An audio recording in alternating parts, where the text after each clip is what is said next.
A little trick if you can't get a jar open is to put a rubber band around it, and then you still can't get it open. Okay, I am going to a potluck dinner party thing, and I'm making, this is from Lauren Toyoda's Vegan Comfort Classics cookbook.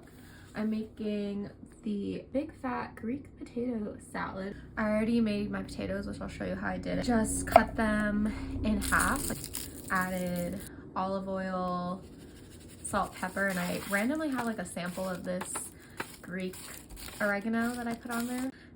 And also prepared, this is the vegan feta, which you have to make ahead of time, like at least 3 hours ahead of time. I made it last night.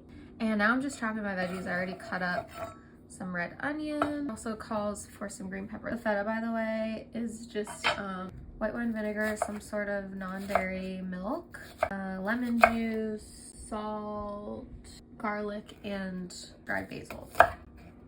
And then you just let that marinate.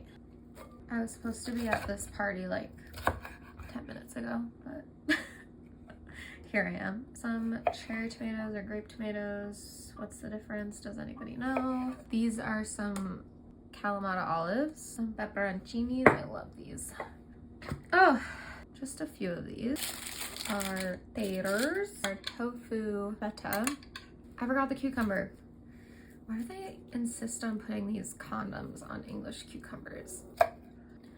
Okay, cucumber. All right, now I wanted to show you how I make the dressings. The recipe for the dressing, she calls it the creamy cucumber dressing. It calls for some vegan mayo, which obviously you can totally do, but I just don't really like mayo of any sort. I prefer to replace mayo and stuff like this with cashew cream. All it is basically blended up cashews. You have to blend them in like a high-powered blender. This looks weird. If you've been watching my channel, you've probably seen this before, but I have this like immersion blender. It fits nicely in this particular like beer stein or whatever. Also calls for some shredded cucumber. Put it on in there.